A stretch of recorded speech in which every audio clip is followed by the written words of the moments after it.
نحمده ونصلي على رسوله الكريم اما بعد فاعوذ بالله من الشیطان الرجیم بسم اللہ الرحمن الرحیم۔ آپ سب کو نیا سال مبارک ہو۔ کیوں اتنے خوف زدہ ہیں؟ کیا نئے سال کی مبارک نہیں دی جا سکتی؟ مبارک کا مطلب کیا ہے؟ کہ اللہ تعالیٰ آپ کے لیے یہ سال برکتوں والا کرے، آپ اس سال میں بہت اچھے اچھے کام کریں، خوب نیکیاں کمائیں، نیکیوں میں ترقی کریں، اللہ کے قریب ہوں۔ مبارک دینا جو ہے نئے سال کی، اس میں کوئی قباحت نہیں ہے، کیونکہ یہ تو ایک دعا ہے۔ اور اس موقع پر اس لیے کہ ہم عملاً عیسوی سال استعمال کرتے ہیں یا ہم اپنی تاریخیں عیسوی سال کے اعتبار سے گنتے ہیں یا اوقات اور مہینوں کا حساب کرتے ہیں، تو جب ایک چیز ہمارے استعمال میں ہے ہی تو پھر اس اعتبار سے خاص دعا کرنا، خاص نیکی کے کاموں کے ہدف مقرر کرنا، اس میں کوئی قباحت نہیں ہے۔ ایک اور بات یہ ہے کہ سورج اور چاند دونوں اللہ کی نشانیوں میں سے ہیں، دونوں ہی اللہ تعالیٰ نے بنائے ہیں۔ ہجری کیلنڈر چاند کے اعتبار سے ہے، چاند اللہ کی تخلیق ہے، اور عیسوی کیلنڈر سورج کے اعتبار سے ہے، تو سورج اللہ کی تخلیق ہے۔ ہاں، ہم ہجری کیلنڈر کو عیسوی کیلنڈر پر ترجیح اس لیے دیتے ہیں کہ نبی صلی اللہ علیہ وسلم نے اس کو استعمال کیا، اس لیے اس کی فضیلت اور فوقیت ہے، اس کا استعمال کرنا بہتر ہے۔ لیکن عیسوی کیلنڈر کو استعمال کرنا منع نہیں ہے، حرام نہیں ہے، گناہ نہیں ہے، غلط کام نہیں ہے، کیونکہ یہ شریعت کے تقاضوں سے ٹکراتا نہیں ہے۔ تو ہم اس وقت ایک طرح سے دو کیلنڈر استعمال کر رہے ہیں، اپنے دنیاوی امور کے لیے عیسوی کیلنڈر اور اپنے دینی امور کے لیے اور اپنی عبادات کے طور طریقوں کو بجا لانے کے لیے جو اوقات کا تعین ہے وہ ہجری کیلنڈر کے اعتبار سے۔ بس افسوس کی بات یہ ہے کہ ہمیں محرم، ربیع الاول، رمضان اور حج کے علاوہ باقی مہینوں کی یاد نہیں رہتی، اور باقی مہینوں میں یہ بھی پتہ نہیں ہوتا کہ تاریخ کون سی ہے۔ اس حد تک غفلت درست نہیں، اس حد تک بے نیازی اچھی نہیں۔ اس کے لیے کیا ضروری ہے کہ ہم کیا کریں؟ دونوں تاریخیں یاد رکھا کریں یا رکھنے کی کوشش کیا کریں۔ تو میرے خیال ہے کہ اس سال سے اگر ہم دونوں تاریخوں کا استعمال شروع کر دیں، اور جہاں تاریخیں لکھی جائیں یا کہیں بھی ایک جگہ، تو ریمائنڈر کے طور پر کسی سافٹ بورڈ پر یا کسی بھی جگہ ایک تاریخ کے ساتھ دوسری کا بھی ذکر کر دیا جائے تاکہ ہمیں یاد رہے۔ اگر ہم کچھ سنتوں کو فالو کرنا شروع کر دیں تو میرے خیال ہے کہ ہجری کیلنڈر پھر فراموش نہیں ہو سکتا، بھول نہیں سکتا۔ مثلا نبی صلی اللہ علیہ وسلم ایام 20 کے روزے رکھا کرتے تھے، یعنی ہر مہینے کے 3 چمکدار راتوں کے جو دن ہوتے ہیں اگلے، وہ ایام 20 کہلاتے ہیں، 13، 14 اور 15۔ تو اگر ہم اس سنت پر عمل کرنے لگے تو انشاءاللہ ہمیں ہجری کیلنڈر جو ہے وہ بھولے گا نہیں۔ وقت کا جو تعین ہے وہ رات، دن اور سورج چاند کے اعتبار سے ہوتا ہے، اور ان چیزوں کو اللہ تعالیٰ کی نشانیاں قرار دیا گیا ہے کہ یہ اللہ کی نشانیوں میں سے ہے۔ قرآن پاک میں اللہ تعالیٰ فرماتے ہیں یولج اللیل فی النہار ویولج النہار فی اللیل وسخر الشمس والقمر کل یجری لاجل مسمی، کہ اللہ تعالیٰ رات کو دن میں اور دن کو رات میں داخل کر دیتا ہے، اور اس نے سورج اور چاند کو مسخر کر رکھا ہے، ہر ایک ایک وقت مقرر تک کے لیے چلا جا رہا ہے یا چل رہا ہے۔ اسی طرح ایک اور جگہ پر اللہ تعالیٰ فرماتے ہیں وَسَخَّرَ الشَّمْسَ وَالْقَمَرَ كُلٌّ يَجْرِي إِلَىٰ أَجَلٍ مُّسَمًّى، اور سورج اور چاند ان کو اللہ نے مسخر کیا اور ان میں سے ہر ایک ایک وقت مقرر تک کے لیے چل رہا ہے۔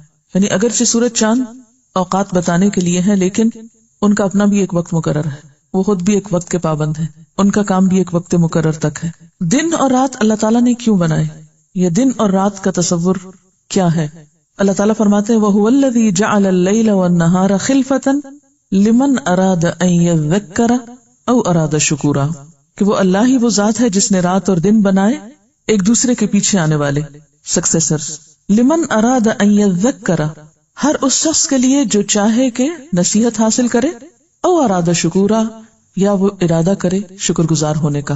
تو گویا ایک دن کے گزرنے کے بعد ایک اور دن کا مل جانا، رات کے بعد دن کا آنا، دن کے بعد رات کا آنا، یہ اللہ تعالیٰ کی نشانیوں میں سے ایک نشانی ہے۔ اور پھر ان میں ایک بہت بڑا سبق ہے لمن اراد ان یذکر، اور دوسرا یہ کہ شکر گزاری کا مقام ہے۔ اس میں ہمارے لیے شکر گزار ہونے کا موقع ہے کہ ہر روز جب ہمیں ایک نیا دن ملے اور زندگی میں ایک سال کے بعد ایک اور سال کا اضافہ ہو، تو ہمیں اس موقع پر اللہ تعالیٰ کا ذکر بھی کرنا چاہیے اور اس کا شکر بھی بجا لانا چاہیے۔ ذکر اور شکر کا احسن ترین طریقہ کیا ہے کہ انسان سب سے پہلے اپنی عبادات میں پابندی اختیار کریں. یسألونک عن الاہلہ قل ہی مواقیت للناس والحج. لوگ آپ سے چاندوں کے بارے میں پوچھتے ہیں، یعنی چاند کے طلوع ہونے کے بارے میں، ہلال کے بارے میں پوچھتے ہیں. آپ کہہ دیجئے کہ یہ لوگوں کے لیے ٹائم بتانے کے پیمانے ہیں، مواقیت للناس میئرمنٹس آف ٹائم ہیں، والحج اور حج کا وقت معلوم کرنے کا ذریعہ ہے. تو حج چونکہ ایک فرض عبادت ہے، تو اللہ تعالیٰ نے دن اور رات کی تبدیلی اور ہر مہینے کے آغاز کا حساب رکھنے اور سالوں کا حساب رکھنے کے لیے جو کہا، تو اس میں نیت اور ارادہ کیا ہونا چاہیے کہ انسان اپنے فرائض کو ادا کرے. یعنی دن اور رات میں جب تبدیلی ہوتی ہے تو نمازیں، اسی طرح مہینوں کی تبدیلی میں زکوٰۃ، روزہ، حج. تو ایک مومن کا وقت کے ساتھ جو تعلق ہے، اس میں سب سے پہلا کام دن اور رات کی تبدیلی میں یا گھنٹوں اور لمحوں کے گزرنے میں جس چیز کی فکر اور جس چیز کا خیال رکھنے کی ضرورت ہے وہ عبادات کے اوقات ہیں، اور ان میں خصوصی طور پر دن اور رات میں 5 نمازیں اور مہینوں کی تبدیلی میں روزہ، زکوٰۃ اور حج. پھر ایک اور بات یہ بھی یاد رکھیے کہ ہمارے دن اور اللہ کے دن میں فرق ہے. وَإِنَّ يَوْمًا عِندَ رَبِّكَ كَأَلْفِ سَنَةٍ مِّمَّا تَعُدُّونَ. اور بے شک تیرے رب کے ہاں ایک دن 1000 سال کے برابر ہے جو تم گنتے ہو. ایک اور جگہ پہ فرمایا تعرج الملائکۃ والروح الیہ فی یوم کان مقدارہ 50,000 سنہ. فرشتے اور روح یعنی جبریل امین اس کی طرف چڑھتے ہیں ایک ایسے دن میں جس کی مقدار 50,000 سال کے برابر ہے. تو یہ جو دن اور رات ہیں یا یہ جو اوقات کے پیمانے ہیں، یہ صرف اس دنیا کے لیے ہے. جب انسان کی موت آ جاتی ہے اور اس کی روح پرواز کر جاتی ہے، اس کا تعلق زمین کی بجائے آسمانوں سے ہو جاتا ہے، تو پھر وہ اس ٹائم سے آگے نکل جاتا ہے، وہ ایک اور ٹائم میں داخل ہو جاتا ہے. تو ایک ہے ہمارا ماضی، ایک وہ ہے جو اس وقت ہے ہمارے پاس، اور ایک ہے ہمارا فیوچر. اور ہمارے فیوچر میں جو آخرت کا حصہ ہے وہ ٹائم لیس ہے، ان لمیٹڈ، وہ کبھی نہ ختم ہونے والا ہے. اور اس کے مقابلے میں یہ دنیا کا وقت جو ہے، قیامت کے دن لوگ جا کر کیا کہیں گے؟ لم یلبثوا الا عشیۃ او ضحاھا، کہ ہمیں دنیا میں تو بس دن کا ایک پہر صبح یا شام گزارنے کا موقع ملا ہے، زیادہ تو ہم رہے ہی نہیں. تو یہ جو اتنی طویل زندگی ہمیں محسوس ہوتی ہے، یہ اصل میں کیا ہے؟ آخرت کے مقابلے میں کچھ بھی نہیں. اگر آخرت کو ایک سمندر سے تشبیہ دی جائے تو یہ ساری زندگی ایک قطرے کے برابر بھی نہیں. وَيَوْمَ يَحْشُرُهُمْ كَأَن لَّمْ يَلْبَثُوا إِلَّا سَاعَةً مِّنَ النَّهَارِ. اور جس دن اللہ تعالیٰ ان لوگوں کو اٹھائے گا، جمع کرے گا، تو انہیں ایسا لگے گا جیسے وہ دن کی ایک گھڑی دنیا میں بس رہ کے آئیں، بس ایک لمحہ گزار کے آئیں. ایک اور جگہ پر آتا ہے قَالَ كَمْ لَبِثْتُمْ فِي الْأَرْضِ عَدَدَ سِنِينَ قَالُوا لَبِثْنَا يَوْمًا أَوْ بَعْضَ يَوْمٍ فَاسْأَلِ الْعَادِّينَ. اللہ تعالیٰ ان سے پوچھے گا کہ تم زمین میں کتنا ٹھہر کے آئے ہو، تو وہ کہیں گے ایک دن یا دن کا بھی کچھ حصہ. یعنی وہاں جا کر اس زندگی یا اس دنیا کے ٹائم کا بھی صحیح اندازہ نہ ہو سکے گا، کیونکہ انسان کے سامنے اب ایک ایسی زندگی ہے جسے کبھی ختم نہیں ہونا، اینڈ لیس. اس لیے فکر اس بات کی کرنی چاہیے کہ وہ زندگی جس کی خوشیاں بھی لامحدود ہیں، نہ ختم ہونے والی، اور جس کے غم بھی پھر کبھی نہ ختم ہونے والے ہیں، اس کے لیے کچھ کرنے کی فکر کی جائے، اور اس زندگی کے وقت کو کاٹا نہ جائے، ضائع نہ کیا جائے، بلکہ مفید سے مفید کاموں میں گزارا جائے. کیونکہ جب موت آ جائے گی تو ایک لمحے کا بھی اضافہ نہ ہو سکے گا. وَلَن يُؤَخِّرَ اللَّهُ نَفْسًا إِذَا جَاءَ أَجَلُهَا. اور اللہ تعالیٰ کسی شخص کو ہرگز مہلت نہ دے گا جب اس کی موت کا وقت آ جائے گا. یعنی جب انسان کی موت کا وقت آ جاتا ہے اور کسی کو نہیں پتا کہ کب ہے، کس لمحے اور کس گھڑی، تو اس وقت پھر ایک لمحے کی بھی تاخیر نہ ہوگی. وہ کئی لمحات جو اس وقت ہم بیکار میں گزار دیتے ہیں، موت کے وقت پوری دنیا کی دولت خرچ کر کے ایک لمحے میں بھی اضافہ نہ کیا جا سکے گا.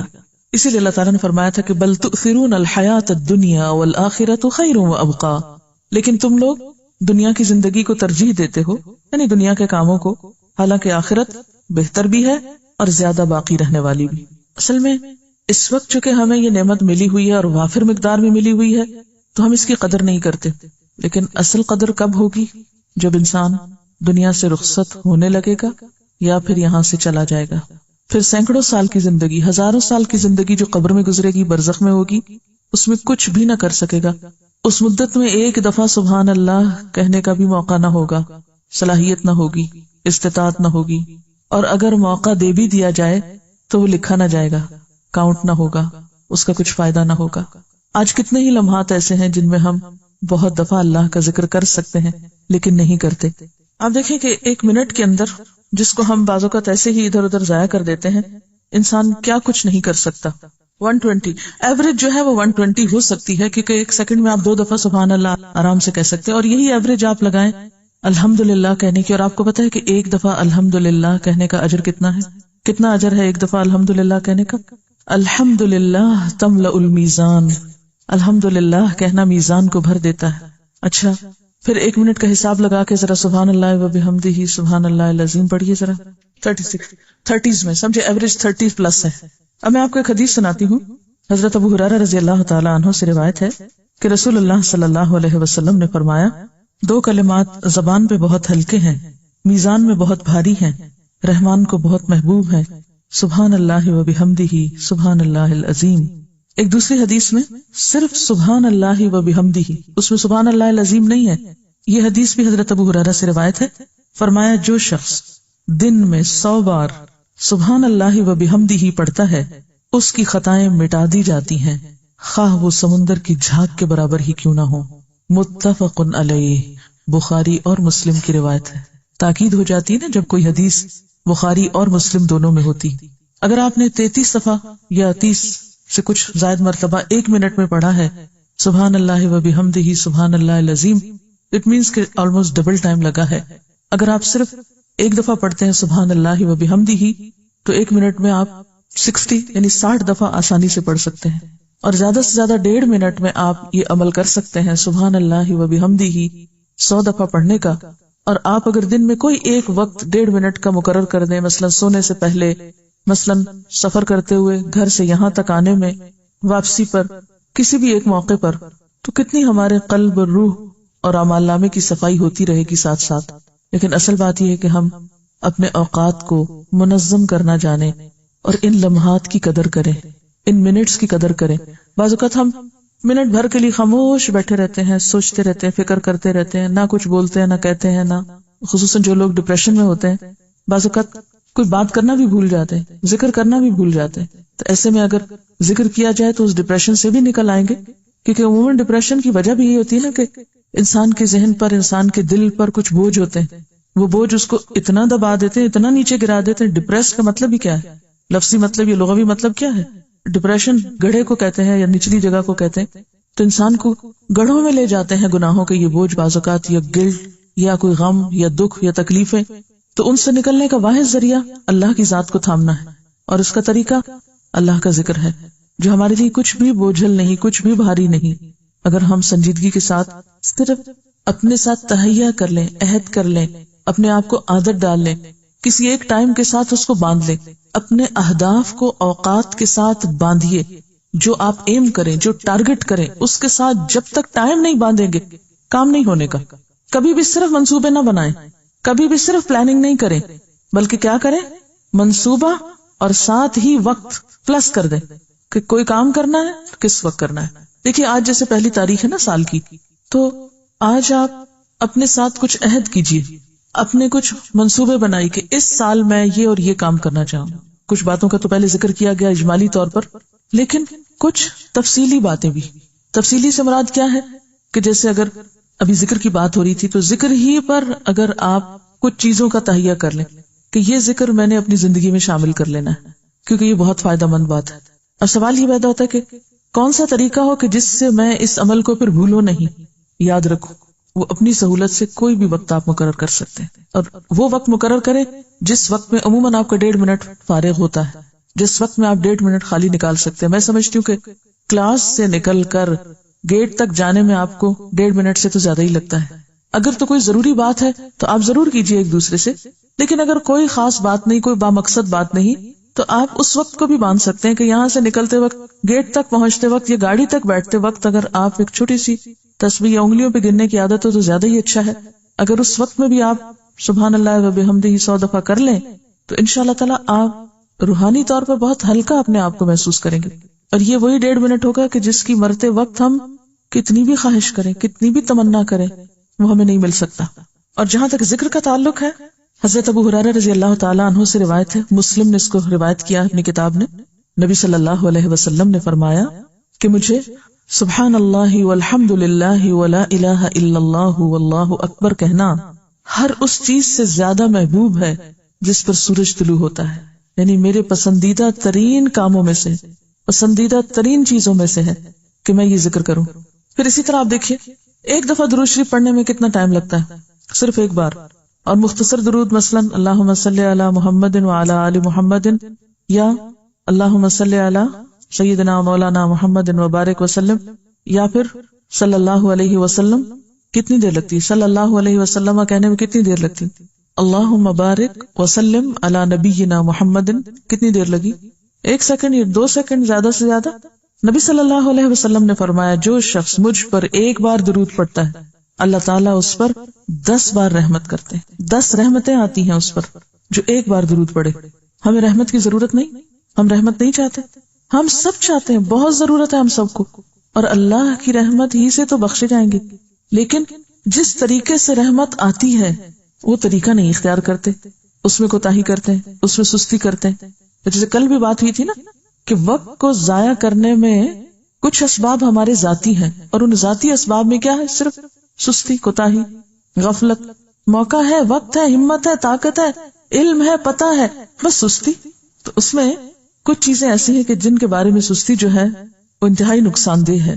ایک شخص نبی صلی اللہ علیہ وسلم کے پاس آئے، کہنے لگا اللہ کے رسول صلی اللہ علیہ وسلم اسلام کے تو بہت سے احکامات ہیں، ان شرائع الاسلام قد کثرت علی، بہت سی ذمہ داریاں ہیں مجھ پر.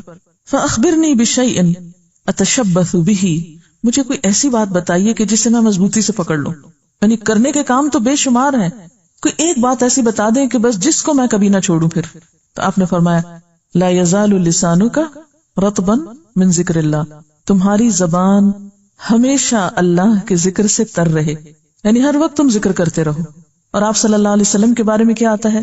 کان یذکر اللہ فی کل احیانہ، آپ اپنے تمام اوقات میں اللہ کا ذکر کیا کرتے تھے، ہر موقع پر. تو وقت کا سب سے بہترین استعمال، سب سے آسان مفید ترین استعمال کیا ہے؟ اللہ کا ذکر. نماز کے لیے بھی آپ کو محنت لگتی ہے، روزے کے لیے بھی آپ کو مشقت کرنا ہے، زکوٰۃ کے لیے بھی آپ کو کچھ حرکت کرنا ہے، مال کمائیں گے تو زکوٰۃ دیں گے. اسی طرح حج کے لیے بھی ایک مشقت اور جہاد ہے. لیکن ذکر کے لیے کیا کرنا پڑتا ہے؟ صرف ایک ارادہ اور زبان ہلانا، اس سے بھی آسان کوئی کام. اور درجے کے اعتبار سے کیا ہے؟ نبی صلی اللہ علیہ وسلم نے فرمایا، حضرت ابو الدرداء کی روایت ہے، الا انبئکم بخیر اعمالکم، کیا میں نہ بتاؤں تم کو تمہارے بہترین اعمال کے بارے میں کہ تم کون سا ایسا عمل کر سکتے جو تمہارے لیے بہت اچھا ہو. وَأَزْكَاهَا عِنْدَ مَلِيكِكُمْ، اور جو بہت ہی پاکیزہ تر ہے تمہارے بادشاہ کے نزدیک، یعنی اللہ تعالیٰ کے نزدیک. وَأَرْفَعُهَا فِي دَرَجَاتِكُمْ، اور جو تمہارے درجات کو بہت زیادہ بلند کرنے والا ہے. وَخَيْرٌ لَكُمْ مِنْ إِنفَاقِ الذَّهَبِ وَالْفِضَّةِ، اور تمہارے لیے سونے اور چاندی کو خرچ کرنے سے بھی زیادہ بہتر ہے، یعنی صدقے خیرات سے بھی زیادہ اس کا اجر ہو جاتا ہے. وَخَيْرٌ لَكُمْ مِنْ أَنْ تَلْقُوا عَدُوَّكُمْ فَتَضْرِبُوا أَعْنَاقَهُمْ وَيَضْرِبُوا أَعْنَاقَكُمْ، اور تمہارے لیے اس سے بھی بہتر ہے کہ تم اپنے دشمن سے ملو تو تم ان کی گردنیں اڑاؤ اور وہ تمہاری، یعنی جنگ کرنا اللہ کے راستے میں. قالوا بلا، انہوں نے کہا کیوں نہیں، اے اللہ کے رسول صلی اللہ علیہ وسلم اتنا اچھا کوئی کام ہے تو ہمیں ضرور بتائیے. قال ذکر اللہ تعالی، فرمایا اللہ کا ذکر کرنا. ذکر ایک ایسا عمل ہے کہ اگر اس کی عادت ہو جائے آپ کو تو پھر وقت ضائع ہونے کا سوال ہی پیدا نہیں ہوتا. یعنی اتنا افضل ترین کام جو آپ واک کرتے وقت، سیڑھیاں چڑھتے وقت، اترتے وقت، سوتے وقت، جاگتے وقت، نیند سے آنکھ کھلنے پر، بستر پر لیٹے ہوئے، کھڑے بیٹھے، کسی بھی حال میں، تندرستی میں، بیماری میں، مصروفیت میں، ہر حال میں کر سکتے ہیں. یہ وہ نیکی ہے جو کسی بھی اور نیکی کے ساتھ کمبائن کی جا سکتی، اس کے ساتھ ملا کے کی جا سکتی. آپ اللہ کے راستے میں نکلے، ساتھ ذکر کرتے چلے جائیں. آپ علم حاصل کرنے کو نکلے، ساتھ ذکر کر سکتے ہیں. آپ کھانا پکا رہے ہیں، ساتھ ذکر کر سکتے ہیں. آپ کپڑے دھو رہے ہیں، ساتھ ذکر کر سکتے ہیں. یعنی ذکر کرنا ایک ایسی عبادت ہے اور ایک ایسا عمل ہے جو ہمیں دنیا کے کاموں سے روکتا نہیں. ہم اپنے کاموں کے دوران بھی کر سکتے ہیں. پھر اسی طرح ذکر ہی میں دعا بھی مانگ سکتے ہیں. دعا جو ہے وہ عبادت ہے. گویا جب آپ دعا مانگ رہے ہیں، دوسرے لفظوں میں آپ اللہ تعالیٰ سے اپنے لیے کچھ مانگ رہے ہیں. مانگنا عبادت ہے. اللہ سے مانگنا عبادت ہے. مانگ ہم اپنے لیے رہے ہیں، فائدہ ہمیں ہے، ضرورت ہماری ہے، اور اس پر بھی ہمیں اجر دیا جا رہا ہے. اس سے بھی بڑھ کر کوئی احسان کی شکل ہوگی؟ دعا کو عبادت کہا کہ الدعاء والعبادت. چلتے پھرتے آپ دعائیں مانگ سکتے ہیں. دعا کے لیے ہاتھ اٹھانا شرط نہیں، ضروری نہیں. آپ صلی اللہ علیہ وسلم نے بہت سی دعائیں بغیر ہاتھ اٹھائے بھی مانگی. درود شریف بھی چلتے پھرتے پڑھ سکتے ہیں. اس کے لیے وضو بھی شرط نہیں. وضو کا ہونا افضل ہے. وہ تو ایک الگ عبادت ہے کہ آپ ہر وقت پاک رہیں, باوضو رہیں. لیکن اگر وضو نہیں بھی تو بھی ذکر کر سکتے ہیں. اگر اللہ کا ذکر کر سکتے ہیں تو نبی صلی اللہ علیہ وسلم پر درود کیوں نہیں بھیج سکتے؟ اب میں ایک اور پہلو پہ بات کروں گی. ایک بات تو یہ یاد رکھیے کہ ہمارے ہاں وقت کو بعض اوقات یا چند مخصوص اوقات کو منحوس سمجھا جاتا ہے. یہ مہینہ یا یہ دن یا یہ وقت منحوس ہے بڑا. اور خصوصاً جو لوگ علم فلکیات پر یقین رکھتے ہیں اور اس کے افادیت پر ایمان رکھتے ہیں, وہ کہتے ہیں کہ جس وقت انسان پیدا ہوتا ہے اس وقت ستاروں کا جو طلوع و غروب ہے وہ انسان کی قسمت پر اثر انداز ہوتا ہے. کوئی نحس ہوتا ہے, کوئی سعد ہوتا ہے. یہ لفظ آپ نے سن رکھے ہوں گے. بعض لوگ پھر بعض اوقات کو یا زمانے کو برا بلا کہنے لگتے ہیں. کیسا منحوس دن تھا, کیسا برا وقت تھا, کہتے ہیں نا. تو اس بارے میں ہمارا دین ہمیں یہ تلقین کرتا ہے کہ ہمیں زمانے کو برا نہیں کہنا, وقت کو برا نہیں کہنا. عن ابی ہریرہ رضی اللہ عنہ قال قال رسول اللہ صلی اللہ علیہ وسلم قال اللہ عز وجل یؤذینی ابن آدم. نبی صلی اللہ علیہ وسلم فرماتے ہیں کہ اللہ تعالیٰ فرماتے ہیں ابن آدم مجھے ایذا دیتا ہے, تکلیف دیتا ہے. کیسے؟ یسب الدہر, زمانے کو گالی دیتا ہے, زمانے کو برا کہتا ہے. وہ انا الدہر, اور میں ہوں زمانہ. بید الامر, سارے حکم یا سارا اختیار میرے ہاتھ میں ہے. اقلب اللیل والنہار, میں رات اور دن کو پلٹاتا ہوں. سورج چاند میری مرضی سے نکلتے ہیں. اس لیے زمانے کو گالی دینا یا برا بلا کہنا یا اسے منحوس قرار دینا یہ درست بات نہیں ہے. نحوست ہر انسان کی اس کے اپنے گلے میں لٹکی ہوئی اور اس کا تعلق اس کے اعمال سے ہے, نہ کہ کسی خاص وقت یا دن یا انسان سے. مثلا کسی خاص دن میں شادی نہ کرنا, کسی خاص دن میں سفر نہ کرنا, کسی خاص وقت کو کسی خاص موقع کو اپنے لیے اچھا نہ سمجھنا. بعض لوگ شادی سے پہلے جب تاریخ طے کرنے لگتے ہیں تو اس وقت بھی اسی قسم کے حساب کتاب کرواتے رہتے ہیں. ایک اور چیز جو اس موقع پر بہت ہوتی ہے وہ کیا کہ جو ہی سال بدلتا ہے طرح طرح کی جنتریاں آتی ہیں, ہاروسکوپس, یہ سال کیسا رہے گا, یہ سال کیسے گزرے گا, یہ مہینہ کیسے گزرے گا اور یہ دن کیسے گزرے گا, یہ آپ کے لیے اچھا ہوگا یا نہیں ہوگا. ان چیزوں کا ہمارے دین میں کوئی تصور نہیں اور نہ ہی ان میں سے کوئی بات سچی ہے, کیونکہ غیب کا علم صرف اللہ کے پاس, کسی کے پاس نہیں. کوئی ماہر فلکیات, کوئی علم ہیئت جاننے والا, کوئی علم نجوم جاننے والا کسی بھی چیز کا جو دعویٰ کرتا ہے اس پر ایمان نہیں لانا چاہیے. ہمیں تو یہاں تک بتایا گیا ہے کہ اگر کوئی شخص کسی عراف کے پاس یا نجومی کے پاس جاتا ہے تو وہ اس تعلیم کا انکار کرتا ہے جو نبی صلی اللہ علیہ وسلم لائے ہیں. یعنی یہ دو چیزیں کنٹراڈکٹ کرتی. آپ صلی اللہ علیہ وسلم نہ کاہن تھے, نہ شاعر تھے, نہ نجومی تھے, اور نہ ہی آپ کا ان میں سے کسی سے کوئی تعلق تھا, اور نہ ہی آپ نے ان میں سے کسی کے پاس جا کر کوئی خبر معلوم کرنے کو ریکمینڈ کیا, اور نہ ہی ایسا کرنا چاہیے. ان چیزوں سے قطعی طور پر پرہیز کرنا ضروری ہے, ورنہ اس سے انسان کے ایمان کا نقصان ہے. اس بارے میں حضرت ابو ہریرہ کی روایت ہے رضی اللہ عنہ قال قال رسول اللہ صلی اللہ علیہ وسلم, کہ رسول اللہ صلی اللہ علیہ وسلم نے فرمایا الم ترو, کیا تم دیکھتے نہیں ہو, الی ما قال ربکم, طرف اس کے جو تمہارے رب نے فرمایا. یعنی اپنے رب کی بات غور سے نہیں سنو گے, دیکھو کہ تمہارے رب نے کیا فرمایا. قال, اللہ تعالیٰ نے فرمایا ما انعمت علی عبادی من نعمت, میں نے اپنے بندوں پر جو بھی کوئی نعمت کی, الا اصبح فریق منہم بہا کافرین, مگر کیا ہوا کہ میرے بندوں میں سے ایک گروہ اس نعمت کی ناشکری کرنے والا بنا یا اس کا انکاری ہو گیا. یقولون, وہ کیا کہتے ہیں, الکواکب وبالکواکب, کہ یہ ستاروں کی وجہ سے ہے اور یہ ستاروں کا کمال ہے یا یہ ستاروں کا ہیر پھیر ہے. یعنی اپنی زندگی کے اتار چڑھاؤ میں وہ ستاروں کی کرشمہ سازی کو مانتے ہیں. اچھا, یہ چیز آپ کے لیے دلچسپی کا باعث ہوگی کہ ریسنٹلی ان ستاروں کے علم کو یا علم الفلکیات کو بالکل بوگس قرار دیا گیا ہے. اس وقت میرے سامنے ایک خبر ہے جس کو پڑھ کے میں آپ کو سناتی ہوں. یہ روزنامہ امت میں چھپی ہے 30 دسمبر 2003, 30 دسمبر 2003 میں. خبر میں لکھا ہے لندن امت نیوز, سائنسدانوں نے بالآخر 40 سال کی سائنسی تحقیق کے بعد ثابت کر دیا کہ علم الفلکیات محض فریب اور دھوکے کے سوا کچھ نہیں, اور اس علم کی بنیاد لغویات پر مبنی تھی. اس تحقیق پر 1958 سے لندن میں کام شروع ہوا, جس میں ایک سابق ماہر فلکیات اور سائنسدان جیفری ڈین اور کینیڈا کی کیچون یونیورسٹی کی ماہر نفسیات ایوان کیلی نے حصہ لیا۔ یہ تحقیقی رپورٹ ایک جریدے میں شائع ہوئی۔ ماہرین نے اپنے کام کے لیے 2000 نوزائیدہ بچوں کو منتخب کیا جن کی تاریخ پیدائش میں چند لمحوں یا منٹوں کا فرق تھا، یعنی 2000 بچوں کو انہوں نے منتخب کیا جو ایک خاص وقت میں پیدا ہوئے، اور ان کی آپس میں ڈیٹ آف برتھ کیا تھی؟ ایک ہی تھی، لیکن چند منٹوں اور لمحوں کا فرق۔ اسٹرالوجی جس کا دعویٰ ہے کہ پیدائش کا وقت ہر شخص کی زندگی پہ اثر انداز ہوتا ہے اور ان کے رویوں، طرز معاشرت، ذہنی اور معاشی صلاحیتوں کا دار و مدار پیدائش کے وقت چاند اور سورج کے اثرات کے زیر اثر ہوتا ہے، لیکن جب ان بچوں کی پرورش کی گئی تو معلوم ہوا کہ ہر بچے کی ذہنی صلاحیت، رویہ، جنسی صلاحیت، حساس پن اور کردار ایک دوسرے سے بالکل مختلف تھا۔ سائنسدان ان بچوں کے درمیان کوئی بھی مماثلت کا کیا مطلب، ریزمبلنس، تلاش کرنے میں ناکام ہو گئے۔ تحقیقی ٹیم کے سربراہ جیفری ڈین نے اس صورتحال پہ تبصرہ کرتے ہوئے کہا کہ تحقیق سے ثابت شدہ نتائج علم فلکیات کی کھلی طور پر نفی کرتے ہیں کہ یہ سب جھوٹ ہے۔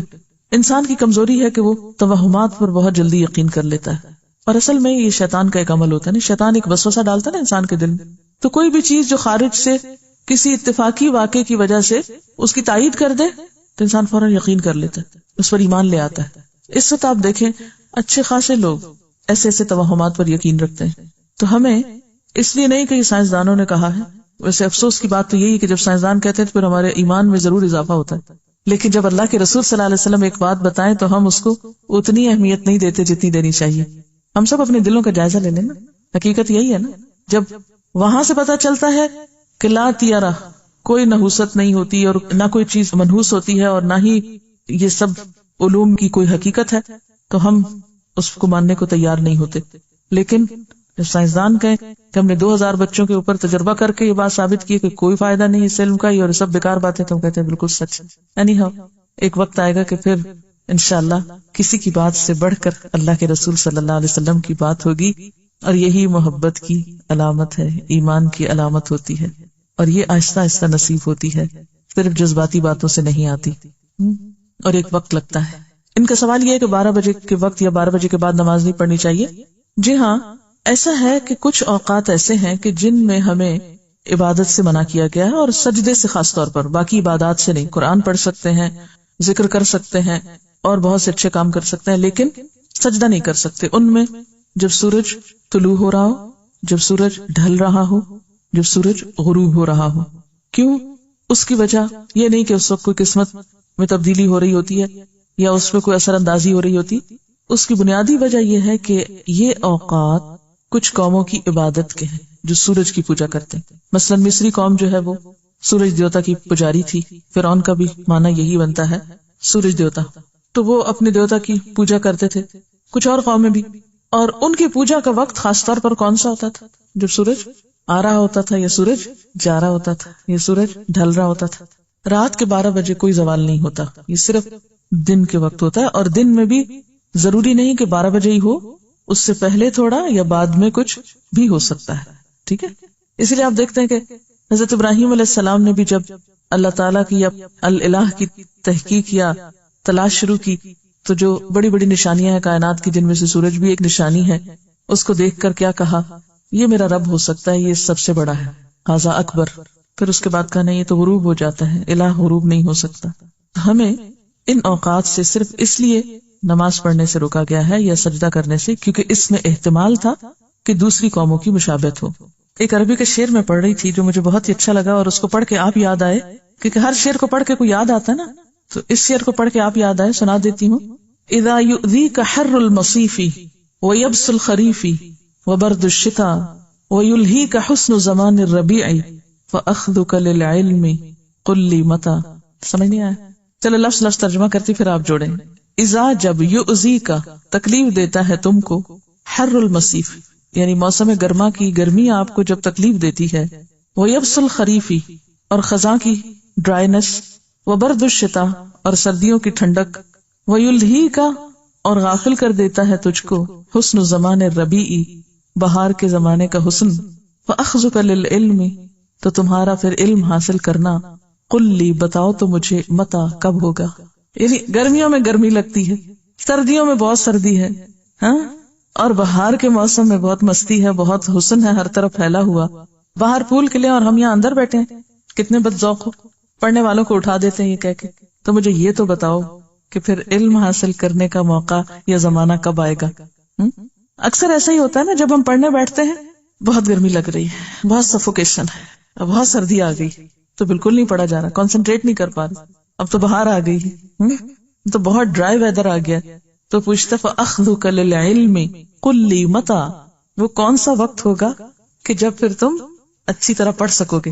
اب تھوڑی سی بات یہ کہ ہم اپنا وقت کیسے استعمال کریں، کن کاموں میں استعمال کریں، کیا کچھ کرنا چاہیے ہمیں۔ حسن بصری کہتے ہیں ادرکت اقواما کان احدهم اشح علی عمره منه علی درہمہ، اشح علی عمره منه علی درہمہ، میں نے ایسے لوگوں کا زمانہ پایا ہے، میں نے ایسے لوگ دیکھے ہیں کہ جو اپنی عمر کی قدر و قیمت اپنے درہم و دینار سے زیادہ جانتے تھے، جن کے نزدیک اپنے وقت کی قدر و قیمت مال سے بڑھ کر تھی۔ وقت وہی ضائع کرتا ہے جو دنیا کو آخرت پر ترجیح دیتا ہے، جو آخرت کی قدردانی نہیں کرتا، جو آخرت کی قیمت نہیں جانتا۔ وقت وہی ضائع کرتا ہے جو خواہشات کا بندہ ہوتا ہے، وقت وہی ضائع کرتا ہے جو اللہ کی ملاقات کو بھول جاتا ہے، وقت وہی ضائع کرتا ہے جو حساب کتاب کو بھول جاتا ہے، وقت وہی ضائع کرتا ہے جو اپنا قبر میں جانا بھول جاتا ہے، وقت وہی ضائع کرتا ہے جو منکر نکیر کے سوالات کو بھولا ہوا ہے۔ پھر اسی طرح یہ ہے کہ فراغت کی کئی قسمیں ہوتی ہیں نا، یعنی وقت استعمال نہیں کرتے، آپ فارغ ہیں، جن میں سب سے پہلی قسم فراغ عقلی ہے، عقل کی فراغت، سوچنے سمجھنے سے کوئی کام نہیں۔ حالانکہ اللہ تعالیٰ قرآن پاک میں فرماتے ہیں وَسَخَّرَ لَكُمُ اللَّيْلَ وَالنَّهَارَ وَالشَّمْسَ وَالْقَمَرَ وَالنُّجُومُ مُسَخَّرَاتٌ بِأَمْرِهِ إِنَّ فِي ذَلِكَ لَآيَاتٍ لِقَوْمٍ يَعْقِلُونَ، اس نے تمہارے لیے رات اور دن کو، سورج اور چاند کو اور ستاروں کو مسخر کیا اپنے حکم سے، ان میں یقیناً نشانیاں ہیں عقل رکھنے والے لوگوں کے لیے۔ تو وقت کون ضائع کرتا ہے؟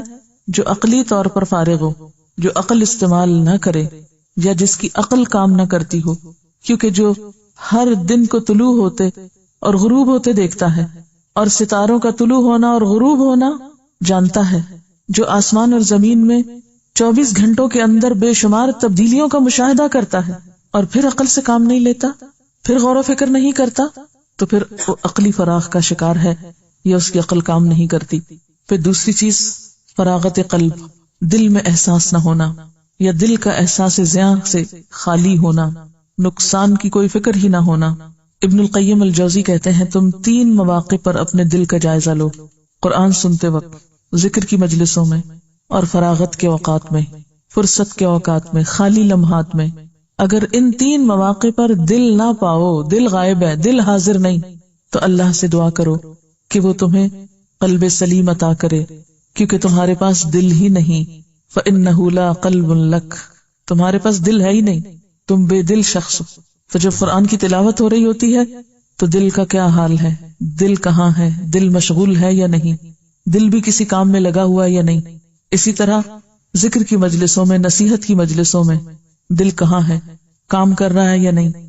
اور اسی طرح تنہائی کے لمحات اور تنہائی کے اوقات میں اپنا احتساب اور وقت کو بہتر استعمال کرنے کے بارے میں فکر مندی۔ پھر اسی طرح ایک فراغ نفسی ہوتی ہے، اپنی ذات کے بارے میں بے خبری، بے فکری، کوئی ذمہ داری کا احساس نہیں، نہ بندوں کے حق میں نہ اللہ کے حق میں۔ اسی لیے قیامت کے دن ایسے لوگ جا کر کیا کہیں گے، ان تقول نفس یا حسرت علی ما فرطت فی جنب اللہ، کہیں ایسا نہ ہو کہ قیامت کے دن جا کر کہو ہائے افسوس مجھ پر جو بھی میں نے کمی کوتاہی کی اللہ کے حق میں۔ حضرت عمر رضی اللہ تعالی عنہ کہتے ہیں جب میں تم میں سے کسی کو فارغ دیکھتا ہوں، بیکار دیکھتا ہوں کہ نہ کوئی دنیا کا کام کر رہے ہو، نہ دین کا کام کر رہے ہو، یا آخرت کے لیے کوئی کام نہیں کر رہے، تو مجھے سخت تکلیف ہوتی ہے اور میں سخت ناپسند کرتا ہوں۔ وقت کے استعمال میں ایک بات تو ہو ہی گئی، اور وہ کیا تھی؟ ذکر۔ لیکن ذکر کے علاوہ وقت کا استعمال حرکت میں ہے، کچھ نہ کچھ کرتے رہنے میں اور مفید کام کے کرتے رہنے میں۔ اور صحابہ کرام نے اپنی زندگیاں کس طرح گزاری، وہ دیکھو حضرت ابو ایوب انصاری کو کہ قسطنطنیہ کی دیوار کے پاس سو رہے ہیں، ام حرام بنت ملحان جو ایک خاتون ہے سائپرس کے جزیرے میں سو رہی ہیں، عقبہ بن عامر مصر میں آرام کر رہے ہیں، اور بلال رضی اللہ تعالی عنہ دمشق کی خاک میں لیٹے ہوئے ہیں یا وہاں آرام کر رہے ہیں۔ یہ ایک نبی اور ایک پیغمبر کے ارد گرد رہتے تھے، آپس میں محبت کرتے تھے، ایک دوسرے کے ساتھ تعاون کرتے تھے۔ لیکن آپ صلی اللہ علیہ وسلم کے دنیا سے جانے کے بعد آپ کے مشن کو جو آگے لے کر بڑھے تو ان کی زندگی میں سکوت نہیں تھا. انہوں نے کسی ایک خاص زمین سے دل نہیں لگا لیا، کسی ایک خاص علاقے کو اپنی جگہ نہیں سمجھا، بلکہ دنیا میں چاروں طرف پھیل گئے. مردوں کے علاوہ عورتیں بھی اس کوشش میں اور اس کام میں شریک ہیں. آج بھی مسلمان ہجرت کر رہے ہیں، آج بھی مسلمان دنیا میں پھیل رہے ہیں، لیکن ان میں سے کون ہے جو ان کی اتباع میں پھیل رہا یا ان کے اسوہ حسنہ میں اپنا گھر، اپنی زمین اور اپنا علاقہ چھوڑے ہوئے ہو. اب جب انسان ایک حرکت کرتا ہے یا کوئی کام کرتا ہے تو پھر کیا کچھ کرنا چاہیے اس کو. ٹھیک ہے، بیٹھ کے تو ہم ذکر کر رہے ہیں، اٹھے ہیں، کچھ کریں. کیا کریں؟ کس چیز کی تلاش میں نکلیں؟ کہاں جائیں؟ نمبر 1، ایسے انسانوں کی تلاش میں کہ جن کے ساتھ مل کر آپ خیر کے کاموں میں آگے جا سکیں. کیونکہ تنہا انسان کی دوڑ جیسے ایک تنہا پرندے کی اڑان ہوتی ہے تو ایک محدود مقام تک کے لیے ہوتی ہے، لیکن جب بھی پرندے طویل سفر طے کرتے ہیں تو اکٹھے مل کر اگر آپ نیکی میں دور تک جانا چاہتے ہیں تو تنہا نہیں جا سکتے. لوگوں کے ساتھ تعلق، اجتماعی زندگی، اکٹھے مل کر رہنا اور اکٹھے نیکی کے کام کرنے، یہ بے حد ضروری ہے. ایک طریقہ ہو سکتا ہے کہ لوگوں کو چھوڑ کر تنہائی میں بیٹھ رہنا. تنہائی میں اکیلے بیٹھ رہنے والے اور لوگوں سے دستبردار ہونے والے یا لوگوں سے بیزار ہونے والے لوگ کچھ زیادہ کام نہیں کر پاتے، کیونکہ جب آپ لوگوں سے ملتے جلتے ہیں ان کی تکلیفوں کے باوجود تو آپ اچھے لوگوں سے بھی سیکھتے ہیں، برے لوگوں سے بھی سیکھتے ہیں. آپ اچھوں کی تلاش میں نکلے، اگر راستے میں برے مل جائیں تو ان کی برائی بھی ہو سکتا ہے آپ کو نیکی پہ جما دے اگر آپ کے اندر پہچان والی نظر ہوگی.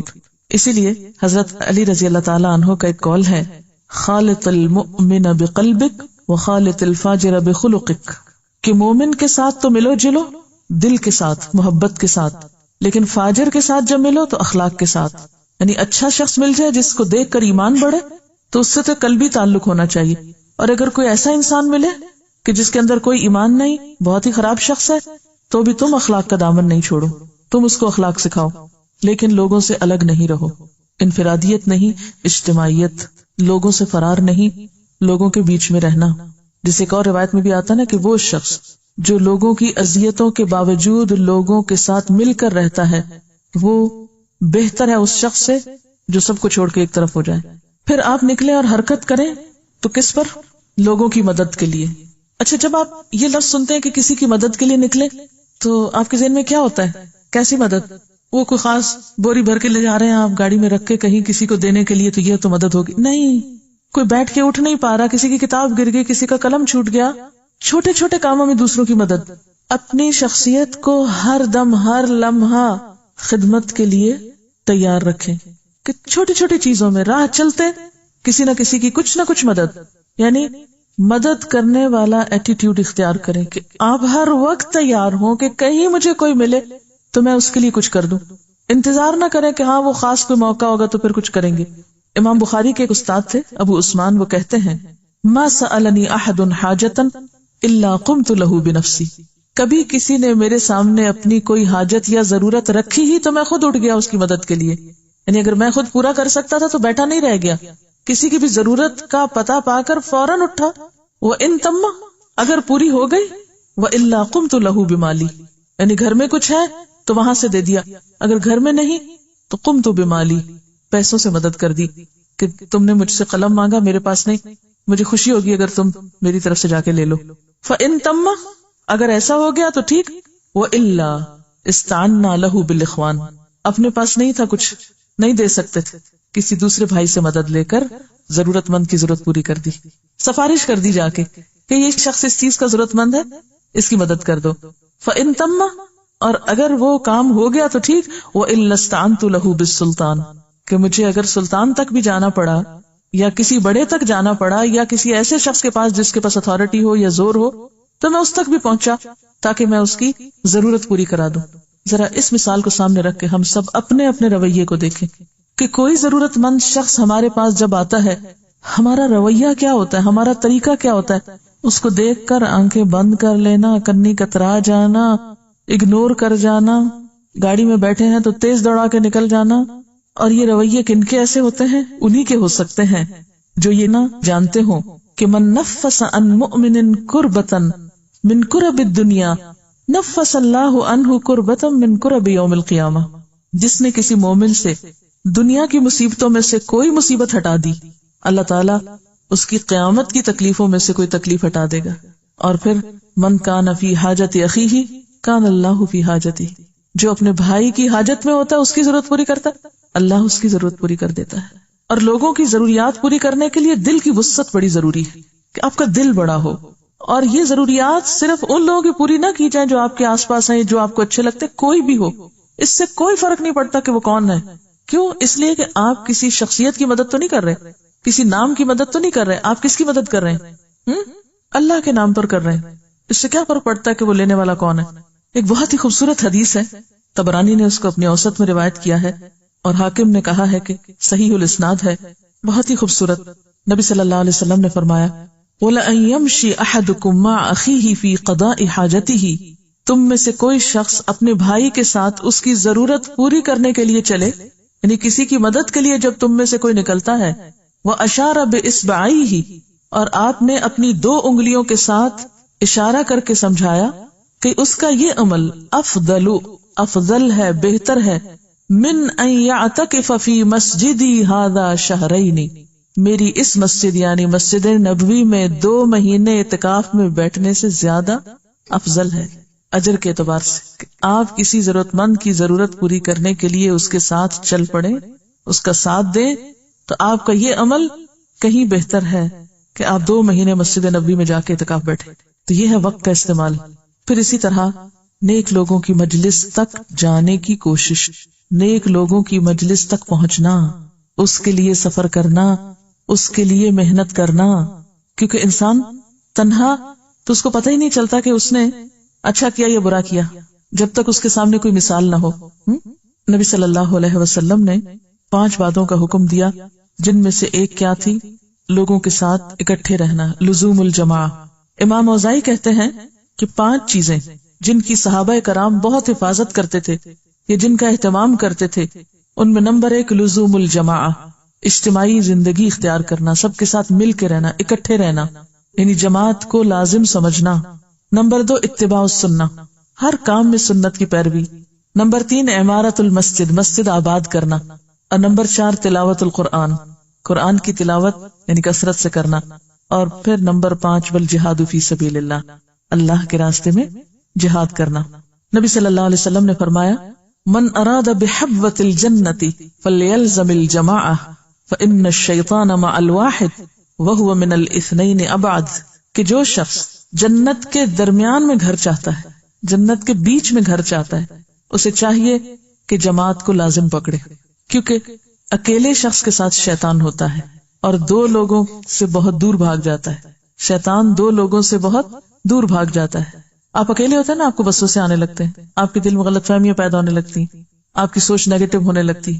لیکن اگر آپ کو کوئی نیک شخص مل گیا، کوئی اچھا شخص مل گیا جس کے پاس بیٹھ کر آپ اپنی ان وسوسوں کو صاف کر لیں، یا اگر ڈائریکٹ نہ بھی بات کریں تو ہو سکتا ہے کہ اس کی کسی بات میں آپ کی ساری غلط فہمیوں کا جواب ہو.